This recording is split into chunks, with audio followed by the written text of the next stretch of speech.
महक की शादी रोहन से होती है। रोहन माँ बाप का इकलौता बेटा होता है, लेकिन फिर किसी कारण से रोहन की मौत हो जाती है। बेटा महक, तेरे आगे इतनी बड़ी जिंदगी है, फिर बच्चों की भी जिम्मेदारी। तू कोई काम कर ले। मैं तो कहती हूँ रोहन के ऑफिस में ही बात कर ले, शायद तेरे लिए कोई काम निकल आए। हाँ माँ जी, मैं भी यही सोच रही थी, लेकिन कैसे बात करूं, किससे बात करूं, कुछ समझ में नहीं आ रहा। अब वो क्या नाम था रोहन का जो दोस्त हुआ करता था, पहले तो बड़ा आता था हमारे घर। राकेश की बात कर रहे हैं? पर वो तो रोहन के बाद से कभी आया ही नहीं, पता नहीं कहाँ है वो। आया था, एक नहीं कई बार आया था, लेकिन मैंने बाहर से ही भेज दिया। घर के अंदर झांकता रहता था, मुझे ठीक नहीं लगा। अरे आपको तो पता नहीं क्या ठीक लगता है और क्या नहीं। उसका नंबर है मेरे पास, मैं आज ही फोन करती हूँ। सास राकेश को फोन लगाती है और शाम को घर आने का न्योता दे देती है। अरे आंटी, ओहो भाग्य हमारे कि आपने घर बुलाया। मैं तो कई बार आया, लास्ट टाइम तो अंकल से मुलाकात भी हो गई थी। हाँ, वो हम लोगों को निकलना था ना कहीं उस वक्त। अरे छोड़ो ना बेटा, बोलो क्या लोगे? आपकी बहू। क्या बकवास कर रहे हो राकेश? अरे मेरा मतलब ये है कि आपकी बहू कहाँ है? भाभी जी के हाथ की चाय की बस एक प्याली मिल जाती तो।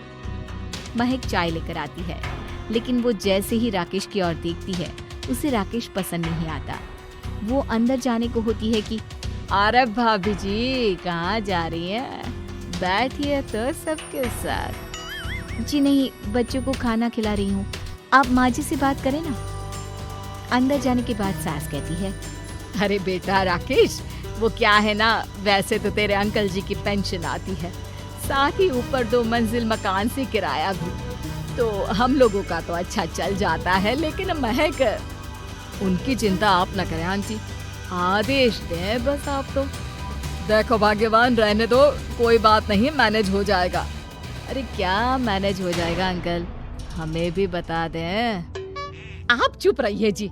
अब वो क्या है ना राकेश, तुझे तो पता है कि रोहन के 2 बच्चे हैं, उनकी पढ़ाई लिखाई का खर्चा बहुत है। हम ये चाह रहे थे कि रोहन के ऑफिस में महक को भी अगर कोई काम मिल जाता तो। क्यों नहीं आंटी जी, मैं हूं ना, मैं बात कर लेता हूँ। वैसे तो आप हाँ ही समझिए। महक भाभी को बोल देना कि कल तैयार रहें मेरे साथ ऑफिस चलने के लिए। मैं मालिकों से मिलवा दूंगा उन्हें। महक अंदर से सब सुन रही थी। अच्छा आंटी जी, तो चलता हूँ, कल आ जाऊंगा। अच्छा भाभी जी, तैयार रहिएगा कल। राकेश तो चला जाता है, लेकिन ससुर सास पर बरस पड़ते हैं। मुझे ये आदमी एक पैसे का पसंद नहीं है। तुम इसे बोल दो कि हमें कहीं नहीं करवानी बहू से कोई नौकरी। अरे क्यों नहीं करवानी? सारा पैसा मैं इसके बच्चे और इसी पर उड़ा दूंगी, तो मेरी बेटी को क्या दूंगी? जरूरत क्या है तुम्हारी बेटी को तुम्हारे पैसे की? अरे वो तो पहले ही बड़े पैसे वाले घर की बहू है। अपनी बहू की सोचो जो अब तुम्हारी बेटी जैसी है। बच्चे रोहन की आखिरी निशानी है। अरे अपना भाषण अपने पास रखो। सारा दिन घर पर बैठी रोटियां तोड़ेगी, तो काम करे ना कुछ बाहर जाकर। बहू सब सुन रही होती है। वो अगली सुबह बिना मन के तैयार तो हो जाती है, लेकिन जैसे ही राकेश आता है, क्या बात है भाभी जी, रेडी हैं? तो फिर चले डेट पर, मतलब इंटरव्यू पर। महक सामने आती है कि सामने ससुर जी खड़े होते हैं। हाँ महक बेटा, आओ चलते हैं, मैं भी चल रहा हूँ। ससुर को तैयार देखकर राकेश का चेहरा बन जाता है। अंकल जी, आप परेशान हो जाएंगे। अरे रहने दीजिए ना, धूप भी बहुत है। वैसे भी स्कूटर में तो 2 लोग ही बैठ सकते हैं ना। तो तुम चलो, मैं बहू के साथ अपनी कार से आ जाता हूँ। महक ससुर जी को देखकर खुश हो जाती है, उसे शांति हो जाती है। वो लोग रोहन के ऑफिस जाते हैं, जहाँ बॉस कहते हैं, नमस्ते अंकल। नमस्ते महक, कैसे हैं आप लोग? रोहन का सुनकर बहुत दुख हुआ अंकल। वैसे कैसे आना हुआ? बेटा, क्या हमारी बहू के लिए तुम्हारी ऑफिस में कोई काम मिल सकता है? हमने राकेश से इसी सिलसिले में तुमसे बात करने को कहा था। उसी के कहने पर हम दोनों तुमसे मिलने आए हैं।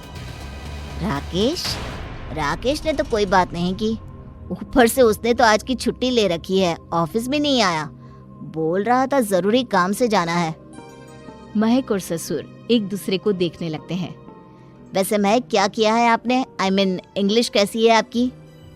महक बॉस से अपनी पढ़ाई लिखाई और क्वालिफिकेशन के बारे में सब कुछ बताती है। ग्रेट, आपके लिए काम तो है लेकिन ऑफिस में नहीं। सर, मेरे बच्चे छोटे हैं, मैं फील्ड में काम नहीं कर सकती हूँ। मतलब वो काम घर से करना है, घर से रहकर बच्चे भी देखें और घर भी देखें, लेकिन हाँ, काम जरूर से करें। वो काम डाटा एंट्री का है, तो जब भी वक्त मिले काम करें, और इसके हम आपको अच्छे पैसे भी देंगे। महक बॉस की बात सुनकर खुश हो जाती है, उन्हें थैंक्स बोलकर घर आ जाती है। किसके साथ भेज रही थी तुम महक को? अरे वो कमीना, उसने तो ऑफिस से छुट्टी ले रखी थी, बात भी नहीं की थी उसने बॉस से बहू के काम के लिए। वो तो अच्छा हुआ कि मैं साथ में चला गया। हाँ ठीक है, नौकरी मिल गई ना, इतना ही काफी है। समय बीतता है और एक दिन फिर दरवाजे पर दस्तक होती है। घर पर कोई नहीं था। महक दरवाजा खोलती है, देखती है तो सामने है राकेश। नमस्ते भाभी जी। नमस्ते, घर पर कोई नहीं है, आप कल आइएगा। अरे कैसी बात कर रही हैं भाभी जी, हम तो आपकी मदद के लिए आए हैं। वो क्या है ना, अंकल जी का फोन आया था कि आपको किसी मदद की जरूरत है। महक को आश्चर्य होता है कि उसके ससुर ने राकेश को फोन क्यों किया। वो ससुर जी को फोन करती है लेकिन फोन नहीं लगता। नहीं, हम लोगों को किसी भी चीज की जरूरत नहीं है, आप जा सकते हैं। अच्छा, एक कप चाय तो पिला दीजिए।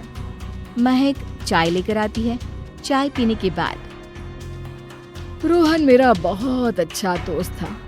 उसने मुझसे कहा था कि वो रहे ना रहे, उसके घर वालों का, खास करके आपका ख्याल मुझे ही रखना है। तो मैं कल फिर आऊंगा भाभी जी। नहीं, माता पिताजी है नहीं, वो 4-5 दिन बाद आएंगे। आप उन लोगों के आने के बाद ही आइएगा। मुझे ये सब ठीक नहीं लगता। अरे छोड़िए ना भाभी जी, लोगों का तो काम है कहना। मेरा मतलब है वो तो बोलते ही रहेंगे। आता हूँ मैं कल। महक को अब गुस्सा आ जाता है। हमेशा शांत और मधुर बोलने वाली महक पहली बार जिंदगी में फैसला लेती है, और फैसला होता है राकेश को सबक सिखाने का। बड़े बेशर्म हैं आप।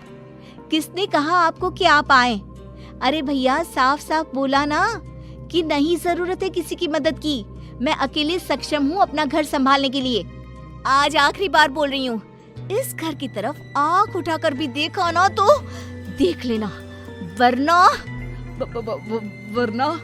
वरना पुलिस के हवाले कर दूंगी। निकलो यहाँ से, या धक्के मार कर निकालूं। पुलिस का नाम सुनते ही राकेश वहाँ से 9-2-11 हो जाता है, और महक को अपने फैसले पर गर्व होता है।